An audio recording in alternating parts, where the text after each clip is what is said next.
నీకు చాలా ధైర్యమే, ఏ మాటకా మాట చెప్పుకోవాలి అని నిత్య అంటుంది. ఏంటి వదిన అలా అన్నావు అని ప్రియ. మరి చిన్న ముందే మీ అన్నయ్యకి అబద్ధం చెప్పావు కదా, అందుకే అన్నా అని నిత్య. మరి ఏం చేయాలి, అన్నయ్య వర్క్స్ ఉన్నాయని అన్నాడు, అందుకే ఏం చేయలేక చెప్పేశా అని ప్రియ అంటుంది. సరే సరే కానీ రేపు ఏ డ్రెస్ వేసుకుంటావు అని అడుగుతుంది. ఏదో ఒకటి వేసుకుంటాలే అని అంటుంది ప్రియ. మొన్న తీసుకున్న ఆరెంజ్ ఫ్రాక్ వేసుకో, చాలా బాగుంటుంది అని అంటుంది నిత్య. వదిన ఇది జస్ట్ నాకు పనిష్మెంట్ అంతే, కానీ నువ్వు అనుకున్నట్టు అక్కడ ఏమీ లేదు, ఏదో ఒకటి వేసుకుంటా అని అంటుంది ప్రియ.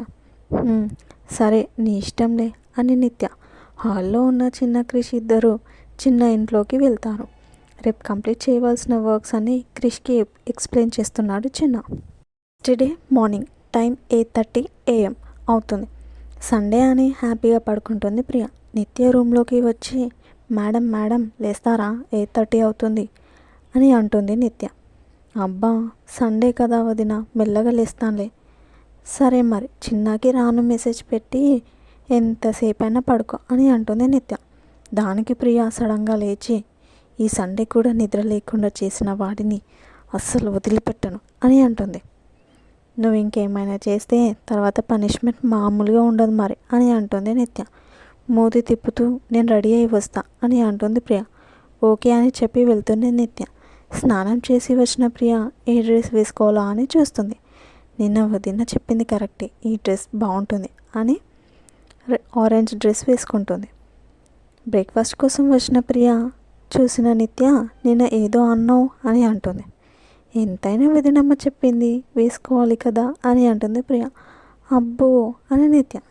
చాలా చాలా బాగున్నావు ప్రియ అని నిత్య. థ్యాంక్ యూ వదిన అని ప్రియ. సరే వేడిగా ఉంది తినేసే అని ప్లేట్లో ఇడ్లీ పెట్టింది. అబ్బా ఈరోజు కూడా ఇడ్లీయా, మంచిగా పూరి చేయొచ్చుగా అని అంటుంది ప్రియ. ఈవినింగ్ రా, పూరి ఏంటి నీకు ఇష్టమైనవన్నీ చేసి పెడతా అని అంటుంది నిత్య.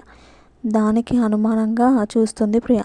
చూసింది చాలే కానీ తినమ్మా అని అంటుంది నిత్య.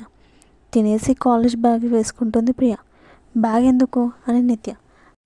అన్నయ్యకి ఏం చెప్పాం, బ్యాగ్ తీసుకెళ్ళకపోతే ఈవినింగ్ చూస్తే డౌట్ రాదా అని అంటుంది ప్రియ.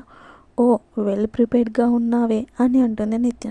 అప్పుడే ప్రియకి మెసేజ్ వస్తుంది స్టార్టెడ్ అని. అది చూసిన నిత్య మెసేజ్ వచ్చిందిగా ఫాస్ట్గా వెళ్ళి ఇంకా అని అంటుంది. సరే కానీ కొంచెం టెన్షన్గా ఉంది వదిన అని అంటుంది ప్రియ. కూల్ ప్రియ, నువ్వు అనుకున్నట్టు చిన్న కాదు, చాలా మంచోడు, నేనేమన్నాడు, ఓకేనా వెళ్ళింకా అని చెప్తుంది నిత్య. సరే బాయ్ చెప్పి స్టార్ట్ అవుతుంది. చిన్నకి మెసేజ్ చేసింది ఐఎమ్ ఆల్సో అని.